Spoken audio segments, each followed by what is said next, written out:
Շատ ուրախ եմ այսօր, որ ձեր մեջ եմ ծառայելու։ Երկար ժամանակա ձեր մեջ չեմ եղել։ Ջերմ բարևներ ձեզ Հոլանդիայի քույր եւ եղբայրներից։ Աստված օրհնի ձեզ բոլորիդ։ Սիրում ենք ձեզ, կարոտում ենք ձեզ։ Հալելույա։ Շատ ուրախ եմ, որ այսօր ձեր հետ նորից ծառայելու եմ։ Խնդրանք սա, որ ուշադիր լինեք։ Ես շատ երկար չեմ խոսում, բայց այս ընթացքում թե կլինի 20 րոպե, 30 րոպե ձեր ուշադրությունը լինի Տիրոջ խոսքի վրա, հա? Որ ոչ մեկս ստեղից այսօր դատարկ չգնանք։ Ամեն մեկս գոնե մի բան մեր հետ վերցնենք ու տանենք։ Ամեն վերցնենք ամեն մեկս մի խոսք, որովհետև այդ խոսքը կարա մեզ պահի։ Ամեն։ Հալելույա։ Այսօր ուզում եմ խոսեմ երկու թեմայի մասին։ Առաջին թեմայի մասին, որ այսօր կուզենամ խոսեմ, իմ սրտին շատ հարազատ, հոգի հարազատ է ու կարելի ասել այս վերջի քանի ամիսների մեջ իմ մեջը շատ ուժեղ վառվում է։ Ուզում եմ ձեզ քաջալերեմ ու մարտահրավերի նետեմ, որպեսզի կարդաք մի գիրք։ Շատ հիանալի գիրք։ Ես այս գիրքը շատ եմ սիրում։ Ուզում եմ քաջալերել ու հիմա կպատմեմ այս գրքի մասին, որ դուք էլ սկսեք կարդալ այս գրքի մասին։ Կյանք տվող գիրք է։ Կյանք տվող գիրք է։ Միգուցե հասկացաք, թե ինչ գրքի մասն եմ ուզում պատմեմ ձեզի, ինչ գրքի մասն եմ ուզում խոսամ, որ ձեր մեջ այս կրակը վառվի, քաջալերվեք ու ել ավելի շատ կարդաք Աստվածաշունչը։ Ամեն։ Ամեն։ Ու նայեք, երբ որ նայում ենք մենք մասնագիտություններին, եթե նայենք օրինակ բժիշկին, բժիշկը ինչ է անում, ինքը գործիքներ ունի, չէ՞։ Իր գործիքներով է ինքը աշխատում։ Ու ինքը լավ գիտի իր գործիքները, որ ժամանակին պետքա վերցնի, երբ պետքա կիրառի, չէ՞։ Ու նույնն էլ խոհարարը, երբ որ իր մասնագիտությանն ես նայում, ինքը ունի նաև իր գործիքները։ Ինքը գիտի իր գործիքները, թե ինչի համար պետքա օգտագործի, երբ պետքա օգտագործի, ոնց պետքա օգտագործի։ Ու նաև երբ որ նայում ես էլեկտրիկին, ինքը ունի իր գործիքները, թե երբ պետքա հոսանքը կտրի, ինչ պետք անի։ Այսինքն, երբ որ նայում ենք մենք մասնագիտությունների, ամեն մի բնագավառում ամեն մեկը իր գործիքների հետ գիտի աշխատել։ Այդպես չի։ Հիմա հարցը առաջանում, ո՞րն է քրիստոնյայի գործիքը։ Ո՞րն է մեր գործիքը, որ մենք այս գործիքով պետքա աշխատենք։ Դա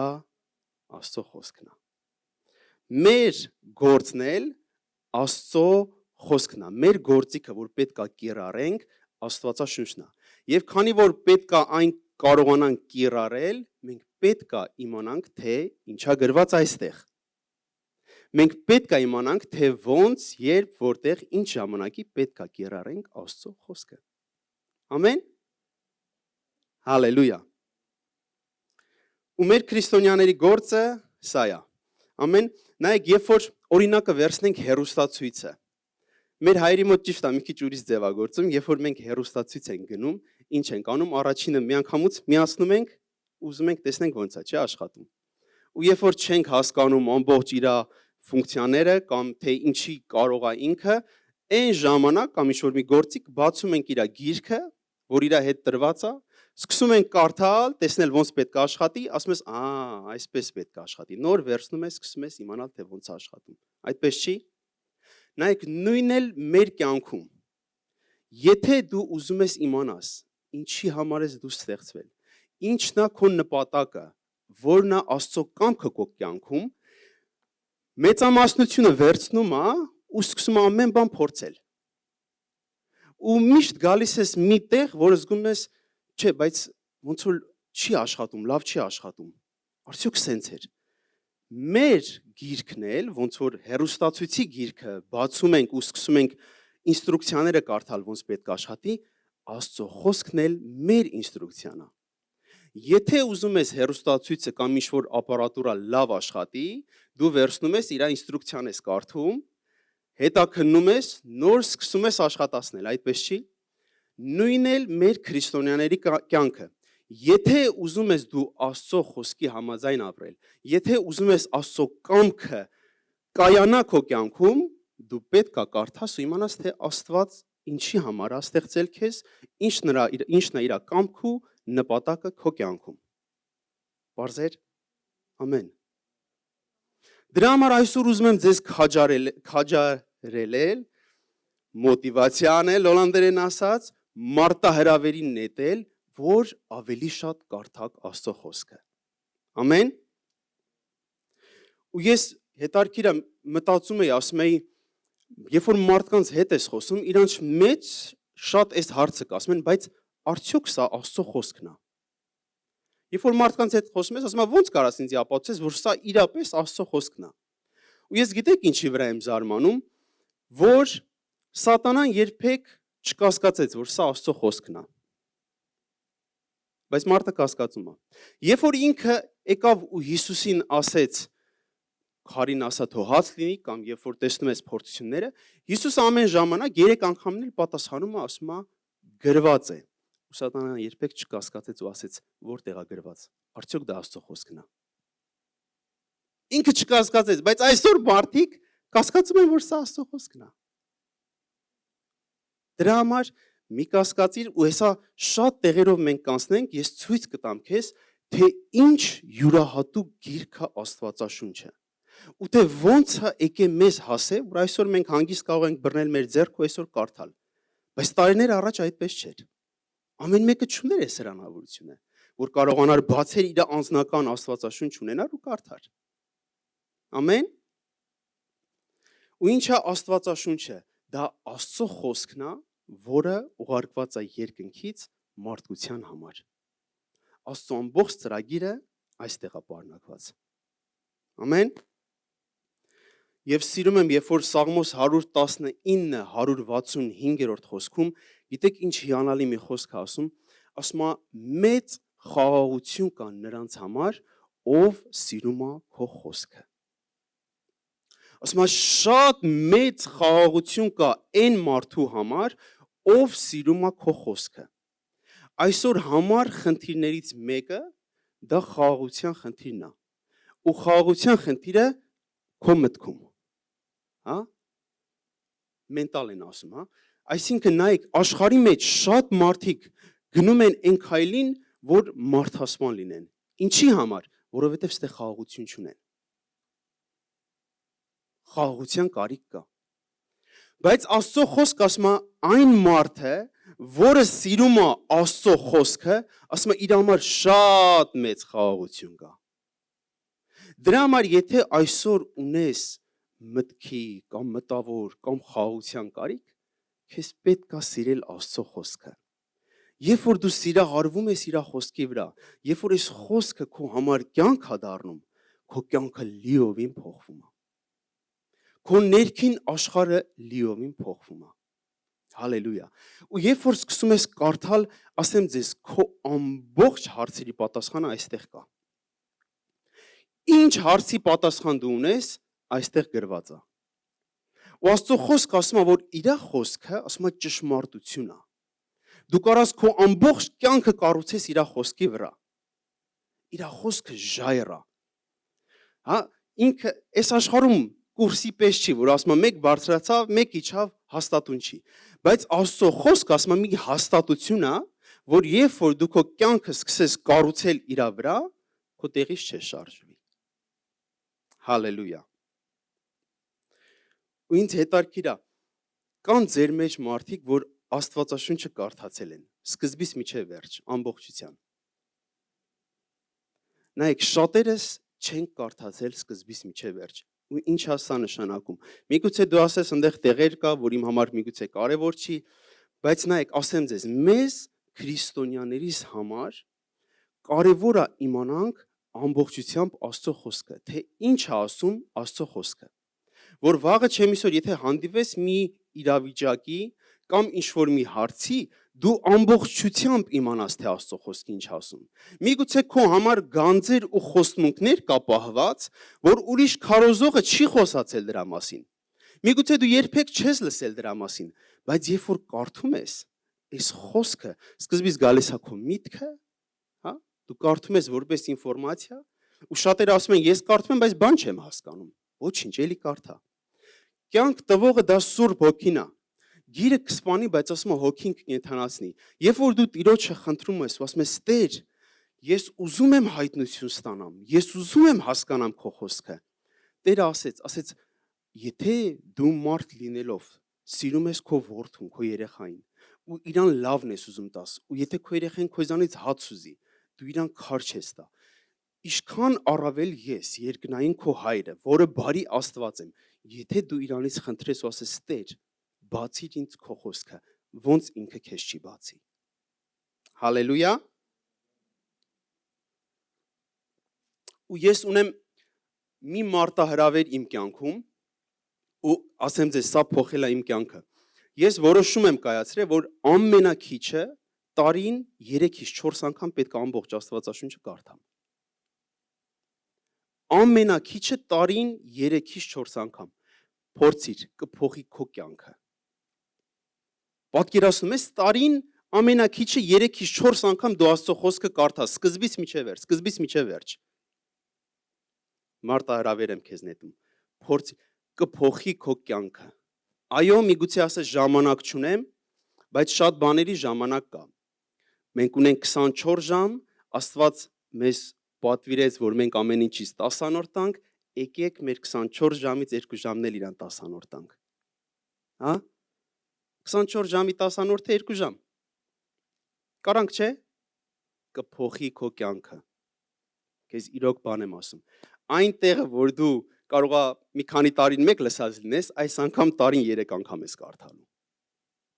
Ու դու գիտես ինչն է հետաքրքիր բացում, երբ որ սկզբից կարդում ես վերջը, դու Աստծո հիանալի ծրագիրն ես տենում, թե հերթով ամեն ինչ ոնց է իրար հետ շահկապված, իրար հետ գնում։ Հասնում ես ավետարաններին, 4 ավետարաններին, այնքան հետաքրքիր է, երբ որ կարդում ես դու ու շատ ես կարդում Աստվածաշունչը, գիտես մի պատկեր ես տեսնում։ Ես մանավանդ էսի երբ որ 4 ավետարանները Մատթեոս, Մարկոս, Ղուկաս, Հովհաննես կարդում ես, ոնց որ տեսնես Հիսուսին, մի ավետարանիչը դեմից է նկարագրում ինչ որ տեսել է, մյուս ավետարանիչը մյուս կողմից, մյուս ավետարանիչը մյուս կողմից, մյուս ավետարանիչը հետևից։ Ու երբ որ մի պատմություն ես կարդում, մեկի մեջ տեսնում ես, որ շատ է գրած էս մի պատմության մեջ, մյուսի մեջ քիչ է գրված, մյուսի մեջ ուրիշ բան է, ու դու ամբողջական մի պատկեր ես ստանում։ Ու հարսանիքների ժամանակ էլ, չէ, երբ որ գալիս են մի կամերայով չեն գալիս են 2, 3, 4, որ ամբողջական պատկեր չես ստանաս։ Ու նույնն էլ ավետարաններն է, երբ որ այս 4 ավետարանները կարդում ես, դու ստանում ես մի ամբողջական պատկեր, թե ինչա տեղի ունեցել։ Հալելույա։ Աստծո խոսքը դա կյանք տվող խոսքեր է, ու ճշմարտության խոսքեր է այստեղ գրած։ Դու կարաս վստահես իր խոսքի վրա։ Ու հիմա որ խոսում եմ, չէ, այնքան բաներ կա պատմելու, այնքան հայտնություններ կա։ Նայեք, երբ որ կարդում ես Աստծո խոսքը ասում է, որ այն ամեն անգամ քեզ մաքրում է։ Ամեն անգամ զգում ես, որ քեզ միտեղ բռնացնում ես, որ Աստծո խոսքին ասում ես, «Օ, էսի համեմատ չի, ես սխալ եմ քայլում»։ Ու սկսում ես ամեն ժամանակ քեզ մաքրել։ Սկսում ես քեզ մաքրել, ոնց որ գիտես ինչ էլի Հակոբոսի մեջ ասում է Աստծո խոսքը նման է ջրի։ Ու ամեն ժամանակ քեզ մաքրում է։ Ժողովքի խորանը, երբ որ Մովսեսը սկսում էր պատրաստել, կար դրսի գավիթ, սրբություն, սրբության սրբոց։ Ես մեմ ասեմ, նայեք, դրսի գավիթում գիտեք ինչ էր կատարվում, այնտեղ կար զոհը, որ զոհ էին մատուցում, բայց հետո գալիս էր մի հատ կար աշտանակ, որտեղ որ ջուր էր լցված, Աստված պատվիրեց, ասեց ջուր լցրեք մեջը, քահանան թող իր ձեռքերն ու ոտքերը լվանա, միջև կմտնի սրբության վայրը։ Ուստեղ ինչ էր կատարվում։ Նայեք, այս ջրի մեջ ասեց, որ նրա մեջը դնեք կանանց հայլիներ։ Կանանց հայլիով պետքա լիներ ու մեջը ջուր, ու քահանան պետքա լվացվեր։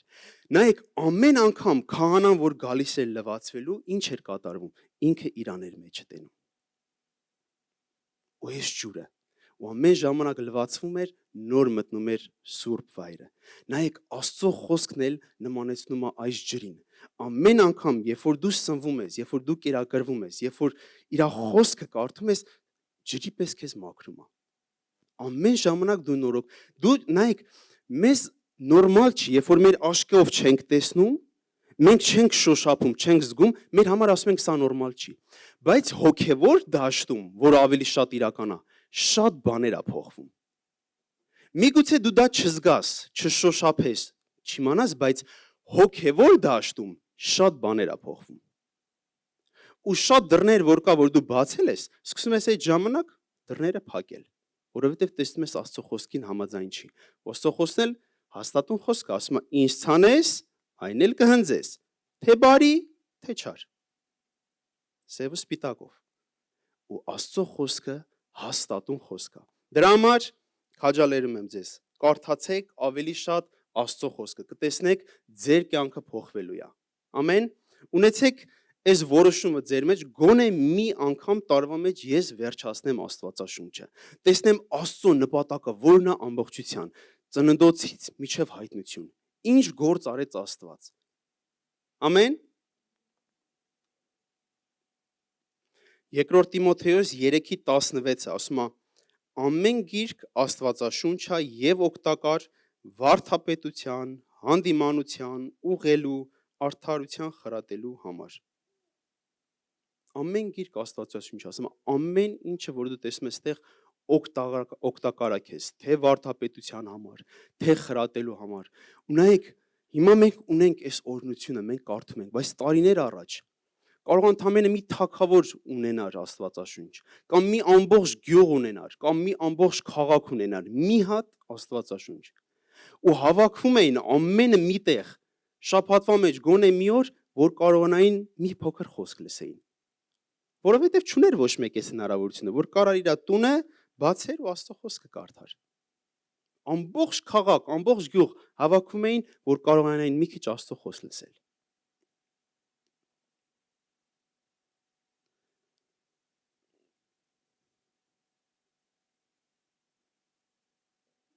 Ու եթե մենք ուզում ենք հաջողակ քրիստոնյա լինել, Աստվածաշունչը մեզ տվել է բալանին։ Կարդա, հետևիր, ու այս ամեն օրինակները մեր համար ագրված։ Ամեն։ Ու գիտեք, ես սիրում եմ Աստվածաշնչի միասնությունը։ Գիտեք, քանի տարվա մեջ է գրվել Աստծո խոսքը։ 1500 տարվա մեջ։ Երբևիցե կարող ես մտածել մի գիրք, որը գրված լինի 1500 տարվա մեջ։ Ու գրված լինի 40 տարբեր մարդկանց միջոցով։ Ու այս մարդիկ ապրել են ամեն մեկը մի տարբեր դարաշրջանում։ Ամեն մեկը մի տարբեր ձևով է խոսացել, մի ինչ-որ մի մասնագիտություն ունեցել, բայց բոլորը գրվել է ամեն ինչ նույն բանի մասին։ Տեսնում ես Աստծո փրկությունը մարդկանց կյանքում։ Ոչ մեկ 1500 տարվա մեջ 40 տարբեր անձի կողմով գրվել է այս գիրքը Աստծո հոգով ու ոչ մեկին ոչ մանով չի հակասում։ Ոնց կարաս ասես, որ սա Աստծո կողմից չի։ Օրինակ են արել, վերցրել են մի օրինակ, 10 մարդու են դրել, 10-ին նույն պատմություն են պատմել։ Բոլորի մոտ մի ուրիշ բան է դուրս եկել։ Բայց 40 տարբեր մարդ 1500 տարվա ընթացքում բոլորը նույն բանի մասին են խոսացել։ Ու մեկը մեկին լրացնում է։ Ու դու տեսնում ես մի կարմիր գիծ, որը խոսում է, որ Աստված ուղարկելու էր Մեսիային մարդկանց փրկելու համար։ Հալելույա։ Ու գիտեք ինչն է հետաքրքիր, որ ստեղ նայեք գրվել է Դավիթի կողմից։ Ու ով էր Դավիթը։ Ինքը հովիվ էր, ինքը թագավոր էր, ինքը երաժիշտ էր։ Մի լրիվ ուրիշ մասնագիտություն։ Գրվել է Ամովսի կողմից, ինչ էր, հովիվ էր։ Գրվել է Հեսուի կողմից, ինքը ինչ էր անում, ռազմական գեներալ էր։ Գրվել է Նեեմիայի կողմից, ինքը ինչ էր անում, թագավորի պատրվակն էր, գինի էր լցնում թագավորի մոտ։ Գրվել է Դանիելի միջոցով, ինչ էր անում, ինքը մարգարե էր, վարչապետ էր։ Ում կողմից է էլի գրվել, Սողոմոնի կողմից է գրվել, ինքը ինչ էր, թագավոր էր, ճարտարապետ էր, շինարար էր, փիլիսոփա էր։ Ղուկասի կողմից է գրվել, բժիշկ էր։ Պետրոսի կողմից է գրվել, ձկնորս էր։ Ամբակումի կողմից հողագործ մարդ էր, բայց բոլորը խոսում են մի թեմայի շուրջ, մի բան կար, որը դա մարդկանց փրկությունն էր, որը Աստված պլանավորել էր, ու բոլորը մեկը մեկին լրացնում են։ Ու գիտեք ինչն է նաև հետաքրքիր, որ ամեն ինչ հնարավոր պատմություն կարաս մտածես, այդ ժամանակում գրվել է։ Աստծո խոսքը գրվել է անապատի մեջ, գրվել է բերդերի մեջ, գրվել է թագավորական ընտանիքի մեջ, գրվել է ուրախության ժամանակ, գրվել է տխրության ժամանակ, ամեն ինչի մեջ գրվել է։ Պատերազմների ժամանակ, ճանապարհորդության ժամանակ է գրվել։ Դու այստեղ ունես ամեն բանը, որ քեզ պետք է։ այս խոսքի մեջ։ Ամեն։ Ու կուզենամ մի փոքր ուղղակի ինֆորմացիա քեզ տամ Աստվածաշնչի մասին, սա ուղղակի որպես վերցրակեզ ինֆորմացիա, գրվել է 3 լեզուներով՝ եբրայերեն, հունարեն, արամերեն։ Եբրայերենը 5 կտակարանում է հիմնականագրված, հունարենը նոր կտակարանում, իսկ արամերենը մի քանի գրքերի մեջ, Դանիելի մի քանի գլուխների ու մի քանի մարգարեությունների մեջ, ուղղակի որպես ինֆորմացիա։ Ու նաև կա այնտեղ պատմական գրքեր, ուսումնական գրքեր, առակացը, մարգարեական գրքեր, կա նաև երկերկոցը, ամեն մի պատմություն, որ դու կարաս մտածես, Աստծո խոսքի մեջ կա գրված։ Ու ասեմ նայեք, Աստվածաշունչը ասում է ամենապահանջվող գրքերից մեկն է։ Տպագրվել է միլիոնավոր աստվածաշնչներ։ Մենակ 1998 թվականին 20 միլիոն օրինակ են տպագրել։ Աշխարհում ոչ մի այդպիսի գիրք չկա, որ այսքան շատ են տպագրել, ու որ այսքան շատ է ցանկությունը, որ մարդիկ ուզում են կարդալ։ Աշխարհում կա 6500 լեզու, որից 2200 լեզվով Աստվածաշունչը թարգմանվել է։ Ու դա կազմում է բնակչության 90%-ը։ Պատկերացնում եք, աշխարհի 90%-ը, այսքան միլիարդ մարդ կա, չէ, 90%-ը կարա իր լեզվով Աստվածաշունչը կարդա։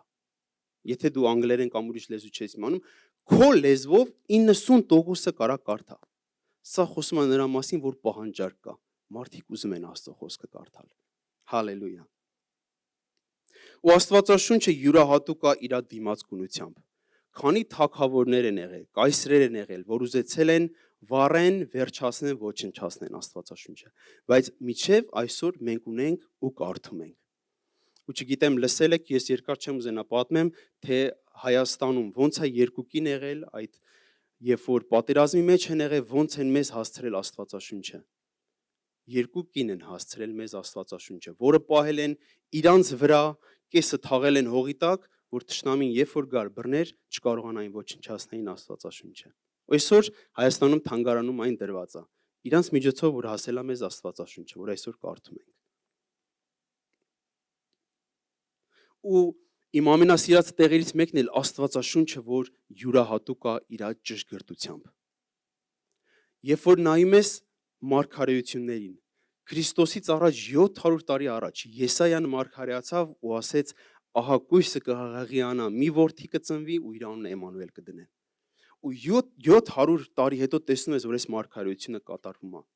Ու ասեմ քեզ, Աստվածաշունչը այս մեծ բաներից մեկն է, որ ուրիշները չեն կարողանում հակառակել, որ ինքը ճշմարիտ է ու ճշգրիտ է իր մարգարեություններով։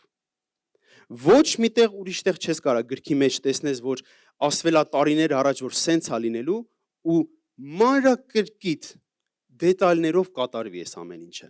Դա միայն Աստվածաշնչի մեջ է։ Ու միայն, եթե չեմ սխալվում, 300 օրինակից ավել մարգարեություն մենակ Հիսուսի կյանքում է կատարվել։ 300 մարգարեությունից ավել մենակ Հիսուսի կյանքում է կատարվել։ Ու ես որ կարդում ես տարիներ առաջ, որ մարգարեները բարձրանում էին ու ասում էին այսպես է լինելու, այսպես, ու շատ բաներ էլ դեռ գալու է, եթե չեմ սխալվում, 2000 մարգարեությունից ավել արդեն կատարվել է։ Մանրակրկիտ դետալներով, ճշգրտությամբ, մանրամասն, ինչ որ գրվե, կատարվել է։ Ու սա մեզ համար օրինակներ է ու ապացույցներ է, որ սա իրոք կենթանի Աստծո խոսքն է, որ մինչև հիմա այսօր մնացել է, դարեր անցնելով, գրվել է այսքան մարդկանց միջոցով, հազարավոր տարիներ անցնելով, մեջը ոչ մեկին չի հակասում, ուրիշ բան չի խոսում։ Ու նաև կուզենամ կարճ ասել, որ կա կանոնավոր ու անկանոն, մենք հիմա կարդում ենք կանոնավոր Աստվածաշունչը, կանոն դա մի չափման միավոր էր տարիներ առաջ, որ դրեցին ու կանոն կարելի ասել նշանակում է ցուցակ։ Ու այդ ցուցակի մեջ որ գրքերը չէր համապատասխանում, դուրս է եկել ու որը ցուցակին համապատասխանում էր, մնացել է այդ կանոնի մեջ ու մենք հիմա կարդում ենք կանոնավոր գիրքը։ Ամեն։ Ու այդ ցուցակի մեջ օրինակներից մեկը սա էր, որ ասում է պետք է այդ դարաշրջանում բոլոր եկեղեցիների կողմից այդ գիրքը օգտագործվեր։ Պետք է ուներ առաքելական ծագում, այս կողմ, այն կողմ, տարբեր բաներ կա, ու որը որ այդ կանոնից դուրս է եղել, չի մտել, ու հիմա մենք կարդում ենք կանոնավոր Աստվածաշունչը։ Ու մի կետերից մեկը սա էր, որի ես շատ եմ սիրում, որ գրքերն ենք հիմա մենք կարդում, որը կոչվում է Աստվածաշունչ, որովհետև այն բաղկացած է տարբեր գրքերից, 39 գիրք 5 տականից, 26-ը նոր, ընդհանուր 66, սա է իմ սիրած պահը, որ ասում է այն գրքերը, որը Հիսուսը խոսացել է նրանց մասին, դրանք հիմա մենք կարդում ենք։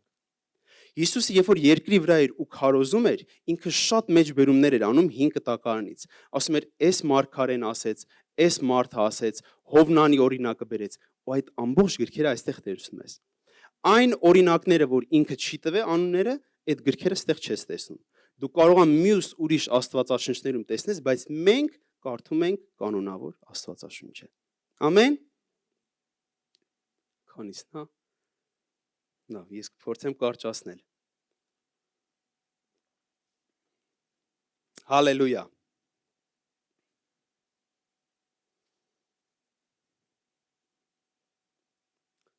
Ես շատ բաներ կանցնեմ։ Դուք այստեղ եք, իմ հետ եք։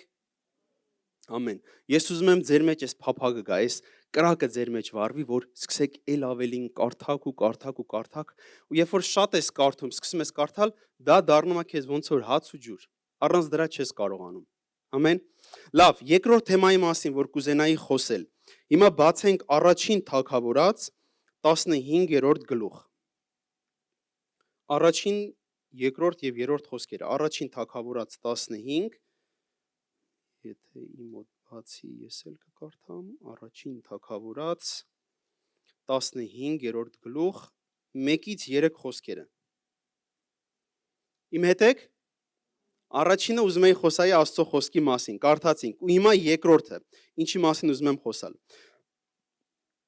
15-րդ գլուխ առաջի խոսքից, ասում է Սամուելը ասեց Սավուղին. Տերն ինձ ուղարկեց քեզ իր Իսրայել ասում զորությունների Տերը։ Ես հիշում եմ, թե ինչ արեց Ամաղեկը Իսրայելին, ինչպես ճանապարհին նրա դեմ ելավ, երբ որ նա դուրս էր եկել Եգիպտոսից։ Հիմա գնա եւ ջարդիր Ամաղեկին ու ոչնչացրու նրա ամբողջ ունեցվածքը։ Չխնայես նրանց, կոտորիր բոլորին, տղամարդ եւ կին, երեխա եւ կաթնակեր, արջար եւ ոչխար, ուխտ եւ էշ։ 1-ից 3 խոսքերը։ Ինչ աստեղ կատարվում, Սամուելը գալիս է ու Սավուղին, որը այն ժամանակվա թագավորն էր, մի պատվեր է տալում։ Ասում է հիմա գնում ես, պետք է պատերազմես Ամաղեկի հետ։ Ու ասում է շատ կարևոր է, ասում է շատ ուշադիր եղի։ Երբ որ պատերազմես,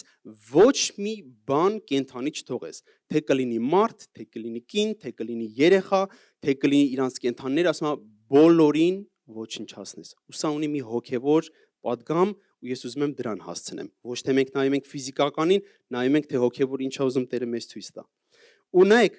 ով էր Ամաղեկը, որ ասեց Ամաղեկացուն վերացրա։ Սա Հակոբի եղբայր Եսավը, հա, Հակոբի եղբայրներ Եսավներ, Եսավի հետնորդներն էին իրանք։ Հա? Ծննդոց 36-12-ում ստեղ ասում է Եսավի որդի Եղիփազը նույնպես մի հարճ ուներ, Թեմն անունով, որը ծնեց նրան Ամաղեկին։ Իսկ թվում մի քիչ արագ եմ, բայց կներեք ինձ։ Այսինքն տեսնում ենք, որ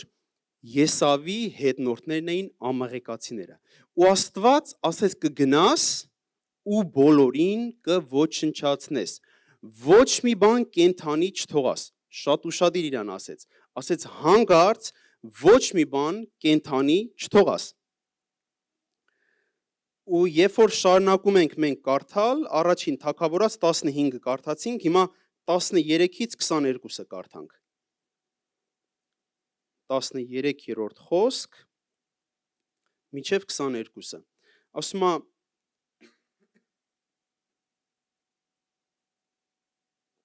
Սամուելը գնաց Սավուղի մոտ եւ Սավուղը նրան ասեց. օրինալ լինես Տիրոջից։ Տիրոջ խոսքը կատարեցի։ Սա Սավուղի խոսքերն է։ Գնաց պատերազմեց, հետ եկավ ու ասեց. ես ամեն ինչը կատարել եմ Սամուելին։ Եվ Սամուելը ասեց. հապա ինչ է ոչխարների այս ձայնը, որ հասնում է ականջիս, եւ արջառների այս ձայնը, որ լսում եմ ես։ Եվ Սավուղը ասեց. ամաղեկացիներից են բոլոր դրանք, որովհետև ժողովուրդը խնայեց լավագույնին, ոչխարներին ու արջառներին, որ նրան զոհ մատուցան են քո Տեր Աստծուն, իսկ մյուսներին ոչնչացրեցինք։ Այդ ժամանակ Սամուելը ասեց Սավուղին. «Սպասիր, որ քեզ պատմեմ այն, ինչ Տերը, որ այս գիշեր խոսեց ինձ հետ»։ Եվ Սավուղն ասեց նրան. «Խոսիր»։ Եվ Սամուելը ասեց. «Ահա դու, որ փոքր էիր թվում քո աչքին, Իսրայելի ցեղերի գլուխ եղար, եւ Տերը քեզ թագավորացեց Իսրայելի վրա։ Եվ Տերը քեզ մեկ առաքելությամբ ուղարկեց ու ասեց. գնա եւ նզովիր այդ մեղավոր ամաղեկացիներին եւ պատերազմիր նրանց դեմ, մինչեւ որ բնաջինջ անես նրանց։ Եվ ինչու չլսեցիր Տիրոջ ձայնին, այլ ավարի վրա հարձակվելով չարիք գործեցիր Տիրոջ առաջ։ Եվ Սավուղը ասեց Սամուելին. հնազանդվեցի Տիրոջ ձայնին եւ գնացի այն առաքելությամբ, ինչի որ Տերն ինձ ուղարկեց, եւ բերի Ագագին, Ամաղեկի թագավորին, եւ Ամաղեկը բնաջինջ արեցի։ Սակայն ժողովուրդը այդ ավարից ոչխարներ ու արջառներ վերցրեց, նզովվածներից շատ լավերը, որ գաղգաղաում քո Տեր Աստծուն զոհենք։ Եվ Սամուելը ասեց. միթե Տիրոջ համար ողջակեզներն ու զոհերն են հաճելի, քան Տիրոջ ձայնին լսելը։ Հնազանդությունը հաստատապես լավ է զոհից եւ ականջ դները խոյերի ճարպից։ Բոլորը կարդացինք։ Հիմա նայեք, ինչա կատարվում ստեղ։ Ես ուզում եմ վերջնական հասցնեմ այն տեղին, որտեղ որ պետքա լինենք։ Սամուելը Սավուղին ասեց կգնաս ամաղեկացիներին կվերացնես ամբողջությամբ։ Ինչ անում Սավուղը։ Սավուղը գնում է, կարելի ասել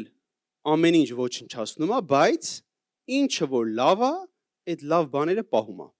Թե կլիներ արջառներ, թե կլիներ եզներ, թե կլիներ էշներ, թե ամեն ինչ ինչը որ լավ էր իրանց աչքին, այս ամեն լավ բաները ինքը պահում է։ Ու ինչ ենք տեսնում առաջին թագավորած 31-րդ գլուխ, առաջի խոսքից։ 31-րդ գլուխ, առաջի խոսքից մինչև 6-րդ խոսքը։ Եվ փղշտացիները պատերազմում էին Իսրայելի դեմ, եւ իսրայելացի մարդիկ փախան փղշտացների առջևից եւ սպանված ընկան Գեբուե սարի վրա։ Փղշտացիները հասան Սավուղին ու նրա որդիներին։ Փղշտացիները սպանեցին Սավուղի որդիներին, Հովնաթանին, Աբինադաբին եւ Մեղիքսավեին։ Եվ պատերազմը սաստկացավ Սավուղի դեմ, եւ աղեղնավորները գտան նրան, աղեղնավորներից ծանր վիրավորվեց։ Եվ Սավուղը ասեց իր կապարջակիրին. «Սուրդ հանիր եւ ինձ խոցի նրանով։ Միգուցե այդ անթլպատները գան, խոցեն ինձ եւ ինձ ծաղրեն»։ Բայց նրա կապարջակիրը չուզեց, որովհետև շատ վախեցավ, եւ Սավուղը վերցրեց այն սուրն ու ընկավ նրա վրա։ Եվ երբ որ նրա կապարջակիրը տեսավ, որ Սավուղը մեռավ, ինքն էլ ընկավ իր սրի վրա եւ մեռավ նրա հետ։ Եվ նույն օրը այսպես մեռան Սավուղն ու նրա 3 որդիները, նրա կապարջակիրը, նրա բոլոր մարդիկը միասին։ Ինչա կատարվում պատերազմից հետո, տեսնում ենք, որ Սավուղը մահանում է իր որդիքը, իր ժողովուրդը։ Եվ վերջի տեղը, որ ուզում եմ կարդամ ու ընդհանուր հայտարարի բերեմ, թե ինչ ենք տեսնում ստեղ, երկրորդ թագավորած առաջի գլուխ, առաջի խոսքից կարդանք։ Սա վերջի տեղն է, որ կուզեմ կարդամ։ Երկրորդ թագավորած առաջին գլուխ, առաջին խոսքից։ Ասում է Սավուղի մեռնելուց հետո, երբ Դավիթը վերադարձավ ամաղեկացիներին ջարդելուց, 2 օր մնաց Սիկելակում։ Երրորդ օրը ահա Սավուղի բանակից մեկը եկավ, հագուստները պատառոտված ու գլխին հող։ Եվ երբ որ նա եկավ Դավիթի մոտ, ընկավ գետինը եւ երկրպագեց։ Դավիթը նրան հարցրեց. «Որտեղից ես գալիս»։ Նա էլ ասեց նրան. «Ես փախել եմ Իսրայելի բանակից»։ Եվ Դավիթը ասեց նրան. «Ինչ է պատահել, պատմիր ինձ»։ Եվ նա ասեց. «Զորքը փախավ պատերազմի դաշտից, եւ զորքից շատ մարդիկ ընկան ու մեռան։ Նաեւ Սավուղը ու նրա որդի Հովնաթանը մեռան»։ Եվ Դավիթը իրեն լուր բերող պատանուն հարցրեց. «Ինչպես իմացար, թե Սավուղն ու նրա որդի Հովնաթանը մեռան»։ Եվ նրան լուր բերող պատանին ասեց. «Ես պատահմամբ գնում էի Գեբուե սարի վրա, եւ ահա Սավուղը կրտնած էր իր նիզակին եւ կառքերն ու ձիավորներն էլ հասնում էին նրան։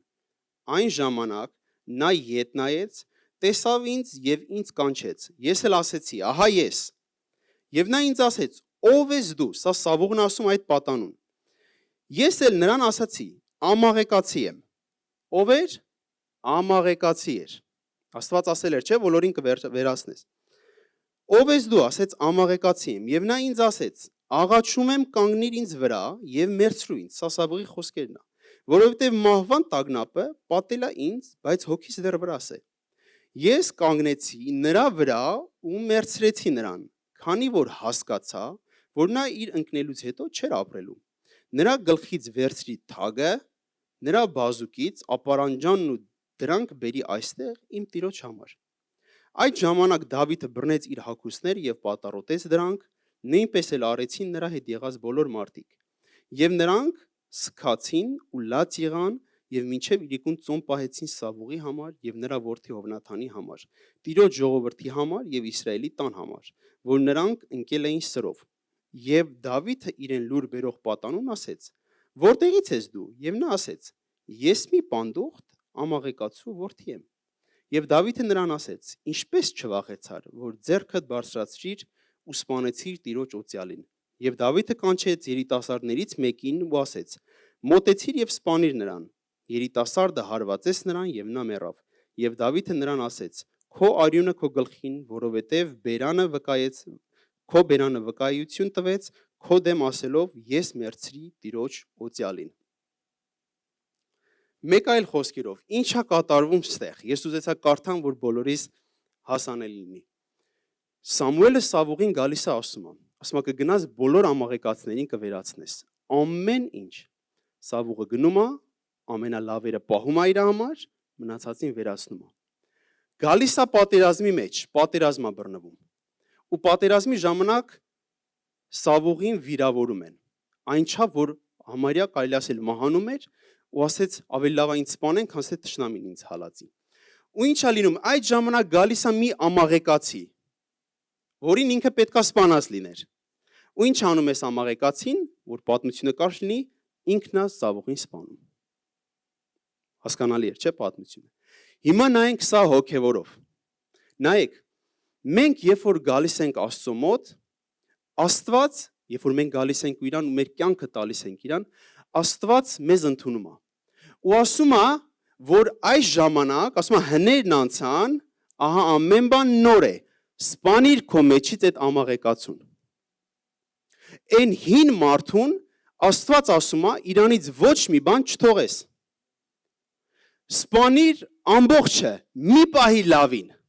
Բայց մենք ասում ենք շատ ժամանակ Տեր Աստված, բայց մի քանի բաներ կա, ես ուզում եմ պահեմ այն հին մարդուց։ Բայց Աստված ասում է, չէ, չպահես, ինչի համար։ Եթե պահես, մի օր այդ ամաղեկացին քեզ է սպանելու վերջում։ Աստված ասում է, հին թթխմորը հետ գցի։ Հին մարդը մահացավ, հիմա նորն է կենդանի։ Հինը մի պահի, իսկ մենք շատ ժամանակ 15 տարվա քրիստոնյա ենք ու այն լավ բաները մեր կողքին, մեր հետ մեծացնում ենք, աճացնում ենք։ Ասում ենք, բայց չէ, սա չեմ կարա տա։ Երբ որ մի խնդրի ես կամ իրավիճակի ես հանդիպում, ինչ ես ասում, ախ Տեր Աստված, մի հատ էս քրիստոնեությունից դնեմ 20 րոպեով, մի հատ հին մարդը զգա սրա հարցերը լուծեմ։ Հա? Այն ամաղեկացում պահում ես քո մոտը։ Սիրում ես, գուրգուրում ես, այն արջառները, այն ոչխարները, ասում ես, լավն է, բայց Տեր Աստված, սաղին սպանել եմ։ Ամեն ինչ իմ կյանքում ինչը մեղք էր, սաղին սպանել եմ։ Բայց ես մի երկու բանը թողել եմ։ Այս սրանք լավն են։ Ինչ պետք է անի սրանք։ Այս մեղքի հարցն է, որ Աստված ասում է, սա նայեք հոգևոր էր, ամաղեկացին միշտ էլ Իսրայելի ժողովրդին նեղացրել է։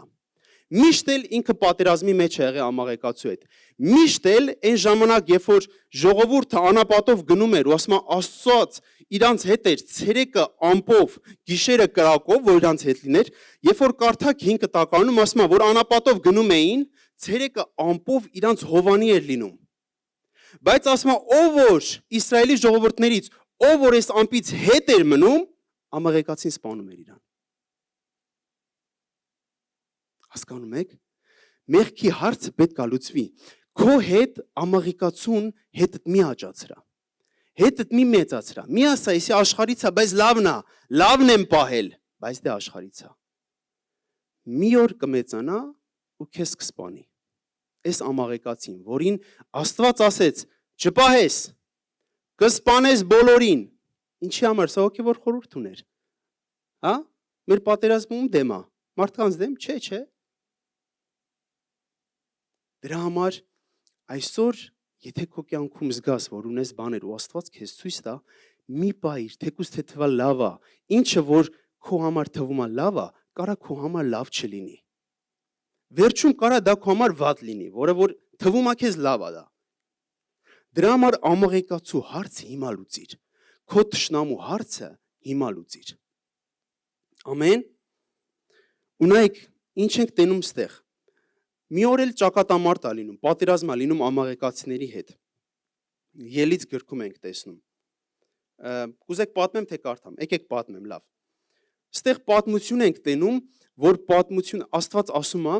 որ Մովսեսը պետք է Հեսուին ասեր, որ գնար պատերազմեր ամաղեկացիների հետ։ Ու նայեք, այնքան ժամանակ, ինձ թվում է շատերը այս պատմությունը գիտեք, ասում է Մովսեսը իր ձեռքերը բարձրացնում էր, այնքան ժամանակ, որ իր ձեռքերը բարձր էր, ասում է Հեսուն, այսինքն Իսրայելի զորքը ամաղեկացիներին ջարդում էին։ Բայց երբ որ Մովսեսի ձեռքերը թուլանում էր, ընկնում էր, ասում է ամաղեկացին էր հաղթում։ Ու ինչ էին անում Ահարոնն ու Օվրը, ասում է մի քար բերեցին, դրեցին ձեռքերի տակ Մովսեսի, ձեռքերը բարձր պահեցին, ու ասում է ամբողջ գիշեր պատերազմեց Հեսուն ու ջարդեցին իրանց։ Այսինքն մենք ստեղ տեսնում ենք աղոթք ու գործողություն։ Աղոթք ու գործողություն։ Աղոթքը ինչ անում, հոգևոր աշխարհում է բաներ կատարվում, բայց այս աշխարհում էլ դու պետքա գործողություն անես, ու դա էլ Հեսուն էր անում, Հեսուն էր պատերազմում։ Ամեն։ Հալելույա։ Մեր փառաբանության թիմը թող գա։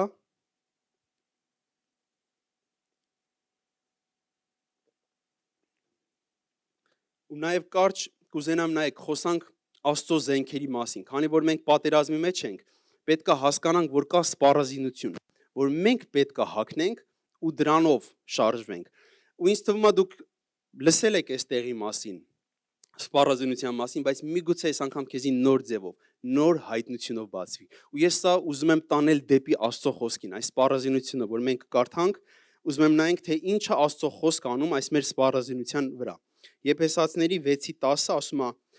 Այսուհետև եղբայրներ, զորացեք Տիրոջով եւ նրա զորության կարողությունով եւ Աստծո սպառազինությունը հագեք, որ կարող լինեք սատանայի հնարքներին հակառակ կենալ,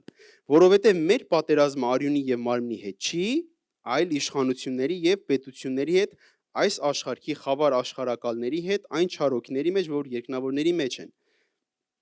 Սրա համար Աստծո սպառազինություն արեք, որ կարող լինեք հակառակ կենալ չարության օրումը եւ կատարելով հաստատ կանգնել։ Արդ հաստատ կանգնեք ձեր մեջքը ճշմարտությամբ գոտեվրված։ Նայեք, 6 զենքեր ենք տեսնում։ Մենք խոսացինք Աստծո խոսքի մասին, ու հիմա ես ուզում եմ տանել մի նոր հայտնություն, թե ինչ անում Աստծո խոսքը այս զենքերը մեր կյանքում։ Ամեն։ Ասում է, արդ հաստատ կանգնեք ձեր Սրա համար Աստծո սպառազինությունը հարեք 14-րդ խոսքը արդ հաստատ կանգնեք ձեր մեջքը ճշմարտությամբ գոտեվորած։ Ձեր մեջքը ճշմարտությամբ գոտեվորած։ Առաջին սպառազինությունն է։ Նայեք, առաջին Պետրոս 1:13-ում ասում է նրա համար ձեր մտքի մեջքը գոտեպնդած։ Այսինքն ստեղ խոսում է մեր մտքի մասին։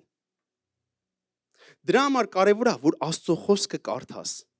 Ու երբ որ կարդում ես Աստծո խոսքը, նայեք, հոգևորում ասա կատարում։ Դու միգուցե չես զգում, բայց քո մտքի մեջ լցվում է իր խոսքը։ Դու կարդում ես ու կարդում ես ու կարդում ես, ու քո մտքի մեջ գալիս է Աստծո խոսքը։ Սա սպառազինություն է։ Ու երկրորդ սպառազինությունը ասում է եւ արդարության զրահը հագեք։ Զրահը ինչա անում, պաշտպանում է քո սիրտը, որտեղից է կյանքի ելքը, այդպես չի, կարևոր օրգանն է։ Նա երբ որ դու Աստծո խոսքը կարդում ես, նա գալիս է քո մտքի մեջ, բայց կարդում ես ու Սուրբ Հոգին քեզ բացում է ու այդ խոսքը քո մտքից ընկնում է քո սրտի մեջ։ Միգուցե դու հազարավոր տեղեր կարդաս, շատ քիչ բաներ հիշես, բայց մի օր Տերը մի խոսքի վրա քեզ բացի, Ունգնում է քո սիրտը ու միգուցե 50 տարի դու այդ տեղը չկարդաս, բայց քո սրտում իմանաս այդ տեղը, որովհետև Տերը խոսացել է քո հետ, որովհետև այս խոսքը ընկնում է արդեն քո սրտի մեջ։ Առաջ որ մարդկանց բռնում էին, բանտարկում էին, ով էր կարդում Աստվածաշունչ, ումն էին տալի, ոչ մեկին, բայց այդ խոսքերը, որ Տերը խոսացել էր, իրանց սրտերի մեջ էր արդեն։ Խոսքը կենթանի է ալնում քո սրտի մեջ։ Այն որ ասում է, որ մեկը կա ասում է, որ իմ արյունը բացեն, ընդեղից էլ Աստծո խոսքը դուրս կգա։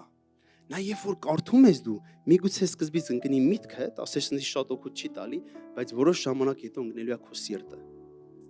Ու սա սպառազինությունն է, որ պետք է հագնենք։ Դրանից ասում է հետո ասում է եւ ձեր ոտքերի կոշիկները հագած խաղաղության ավետարանությունով։ Ես ամեն ինչ ուզում եմ դեպի Աստծո խոսքը տանել։ Երբ որ մենք կարդում ենք Աստծո խոսքը, դա գալիս է մեր մտքի մեջ,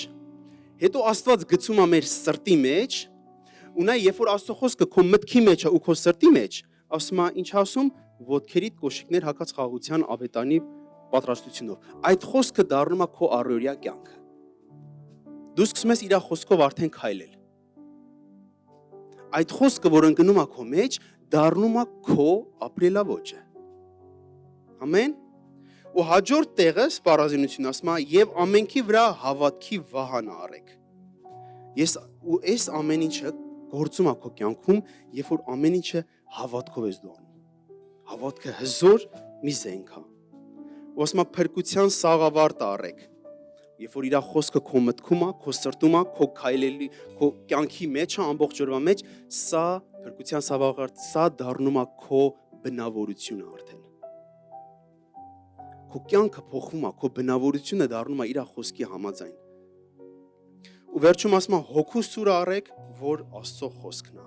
Ու դու այդ ժամանակ, երբ որ մի բանի ես հանդիպում, ոչ թե նայում ես աջ, ձախ, թե ով կարա ինձ օգնի, թե ինչ, դու այդ ժամանակ խոսում ես իրավիճակի, դու ասում ես գրված է։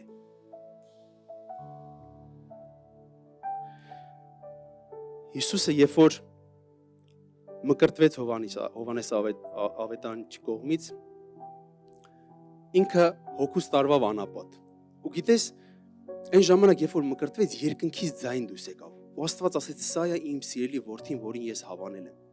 Հասկանում եք, այնտեղ շատ մարդիկ լսեցին։ Հիսուսը լսեց այս ձայնը։ Ես հաստատ համոզված եմ, դժոխքը լսեց այս ձայնը։ Աստված, որ ասեց՝ սա է իմ սիրելի որդին։ Հիսուսը երբ որ գնաց փորձվելու, տեսնում ենք, որ Սատանան գալիս է իրան փորձելու ու ասում է, այս քարին ասա թող հաց լինի։ Հիսուսը գիտես ինչ է պատասխանում։ Ինքը Սատանան ասում է, չէ՞, եթե դու Աստծո որդին ես, հարցա չէ՞ տալի։ Ես հաստատ համոզված եմ, որ Հիսուսը կարեր ասեր, չլսեցիր մի քանի օր առաջ, որ երկնքից ձայն եկավ, որ ես եմ Աստծո որդին։ Չէ՞։ Աստված ասեց, որ սա է իմ սիրելի որդին։ Բայց ինքը երբեք Սատանային չասեց, չլսեցիր Աստված, որ իմ մասին բան ասեց։ Մեկ այլ խոսքերով, ինքը իր փորձառության վրա հույս չդրեց։ Բայց ինքը հույս դրեց ու ասեց գրված է։ Այսինքն ինչ իրավիճակում էլ լինես, կարա այսօր Աստված քո կյանքում խոսա։ Դու կարաս ունենաս շատ փորձառություն, շատ բաների մեջով անցնես, Աստված քո հետ շատ բաներ խոսա, բայց Հիսուսը ասեց գրված է։ Ինքը երբեք չասեց չլսար, կամ մի րոպե, հեսա վկաներ բերեմ, թող Հովհաննեսը ասի, ինքը լսեց։ Չէ, Հիսուսը ասեց գրված է։ Դրա համար, երբ որ մենք հագնում ենք Աստծո սպառազինությունը, կարդում ես իր խոսքը,